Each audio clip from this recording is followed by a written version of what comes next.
News desk തുടരുന്നു. പ്രധാന വാർത്തകൾ വീണ്ടും നോക്കാം. CPM നേതാക്കൾക്കെതിരെ ഗുരുതര ആരോപണവുമായി കത്ത് ചോർച്ച വിവാദം ഉന്നയിച്ച് ചെന്നൈയിലെ വ്യവസായി ഷെർഷാദ്. രാജേഷ് കൃഷ്ണയുടെ ബ്രിട്ടനിലെ വ്യവസായം വളർന്നത് പിണറായി സർക്കാർ അധികാരത്തിലെത്തിയ ശേഷം. ലോക കേരള സഭയിൽ എത്തിയത് മുതലെടുത്തു. രാജേഷിനെ ലോക കേരള സഭയിൽ സ്പോൺസർ ചെയ്തത് മുൻ സ്പീക്കർ P. ശ്രീരാമകൃഷ്ണൻ. MV ഗോവിന്ദന്റെ മകനും P. ശശിയുമായി രാജേഷ് കൃഷ്ണയ്ക്ക് അടുത്ത ബന്ധമെന്നും ഷെർഷാദ്. സാമ്പത്തിക ഇടപാടുകൾ ചൂണ്ടിക്കാട്ടി നൽകിയ 3 പരാതികളും പോലീസ് നടപടിയെടുക്കാതെ തള്ളിയെന്നും ആരോപണം. സംസ്ഥാന സെക്രട്ടറി MV ഗോവിന്ദന്റെ മകൻ ശ്യാംജിത്തിനെ പ്രതിസ്ഥാനത്ത് നിർത്തുന്ന കത്ത് ചോർച്ച വിവാദത്തിൽ ഇനിയും പ്രതികരിക്കാതെ CPM. സംസ്ഥാന ദേശീയ നേതൃത്വങ്ങളെ സംശയനിഴലിലാക്കിയിട്ടും ഒരക്ഷരം മിണ്ടാതെ നേതാക്കൾ. പോളിറ്റ് ബ്യൂറോ ഇന്ന് ഡൽഹിയിൽ. വിവാദം ചർച്ചയാകുമോ എന്ന് ഉറപ്പില്ല. പ്രതിപക്ഷവും BJPയും ഏറ്റെടുത്തതിലൂടെ രാഷ്ട്രീയ പ്രതിസന്ധിയിലായി പാർട്ടി.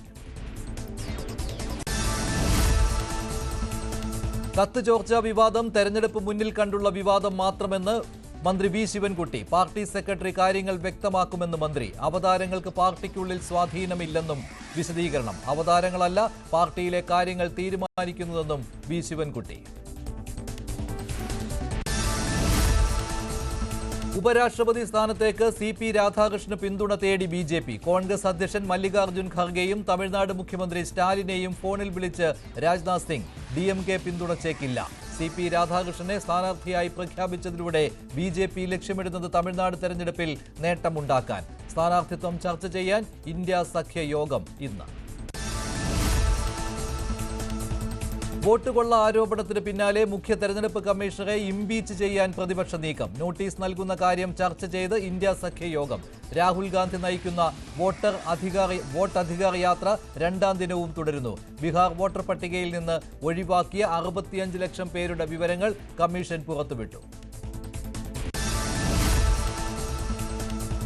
പാലക്കാട് പിതാവിനൊപ്പം സ്കൂളിൽ പോകുമ്പോൾ സ്കൂട്ടറിൽ നിന്ന് വീണ 2ാം ക്ലാസ്സുകാരി ശരീരത്തിൽ ബസ് കയറി മരിച്ചു. അപകടം കൊഴിഞ്ഞാമ്പാറ അത്തിക്കോട്ട്.